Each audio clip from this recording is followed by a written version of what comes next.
Salut tout le monde, bienvenue sur ma chaîne où je vous parle d'astrologie. Je m'appelle Valériane et aujourd'hui on s'intéresse au signe du Scorpion.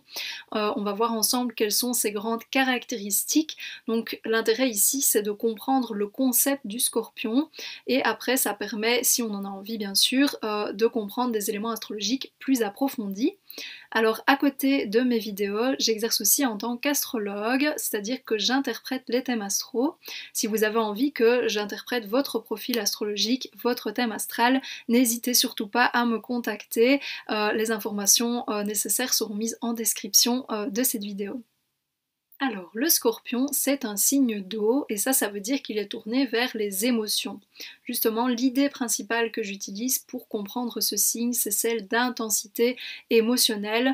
Donc, on va voir effectivement que le Scorpion, il représente le fait de passer par des états émotionnels intenses et extrêmes. Et en fait, cette intensité, elle peut être destructrice ou elle peut justement être une source de force, voire de renaissance pour le Scorpion, qui est d'ailleurs associé au phénix, donc à cet oiseau qui prend feu, qui meurt et puis qui renaît de ses cendres. Je trouve que c'est une idée, vous allez le voir, qui permet vraiment de bien comprendre ce que représente le signe du Scorpion. Alors, en quoi est-ce que l'intensité émotionnelle est quelque chose qui peut être destructeur chez le Scorpion?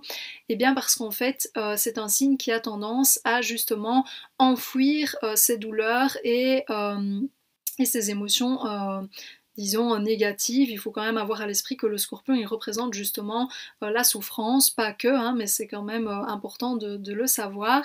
Et donc en fait, par exemple, si le Scorpion ressent de la colère, il va vraiment la garder en lui et elle va justement grandir en intensité et vraiment elle peut avoir une tendance à le ronger, il va être tourmenté par cette colère qui peut alors se transformer en rage et être vraiment violente, qu'elle soit gardée toujours à l'intérieur ou qu'elle soit exprimée.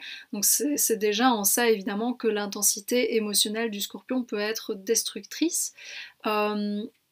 Et alors, le Scorpion peut justement rester très longtemps avec ses émotions qui bouent en lui, c'est un peu comme un volcan.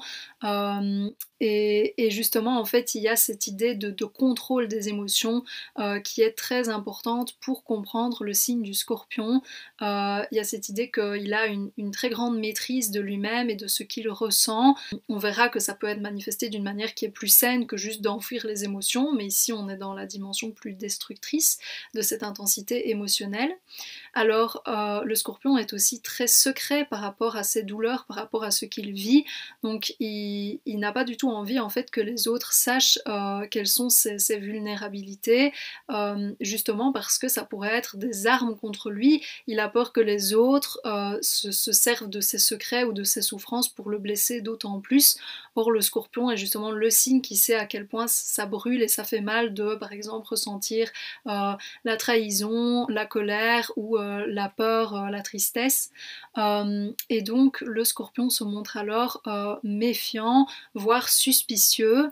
En fait, il perçoit vraiment facilement quand quelqu'un lui veut du mal, quand quelqu'un lui ment, quand quelqu'un a de mauvaises intentions, d'une part, et d'autre part, il a aussi cette capacité à comprendre la psychologie des autres, à comprendre justement quelles sont les souffrances des autres personnes, vu que lui-même comprend très bien ce concept des grandes souffrances qu'on peut tous vivre en fait.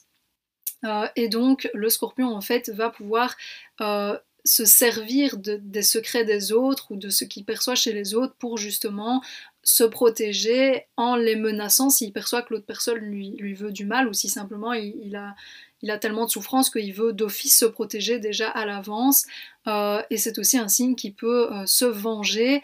Donc voilà, c'est vraiment un signe qui est très extrême. Et en fait, le contrôle qu'il veut avoir sur lui, il veut aussi du coup l'avoir sur les autres, toujours dans cette idée de protection. Et il est du coup tout à fait capable de contrôler les émotions des autres, donc de les manipuler. et c'est vraiment une manière pour lui en fait de garder le pouvoir et comme je le dis toujours de se protéger.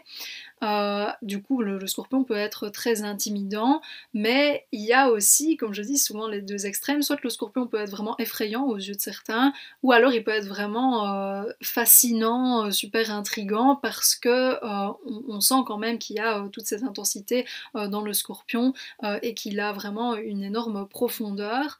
Mais du coup, comment est-ce que cette intensité émotionnelle peut être, comme je le disais, une source de force? Eh bien, selon moi, c'est quand le scorpion, justement, regarde en face les douleurs qu'il vit et il en est absolument capable. C'est justement le signe qui, comme je le disais, comprend les douleurs et qui peut justement vivre les pires choses et s'en sortir.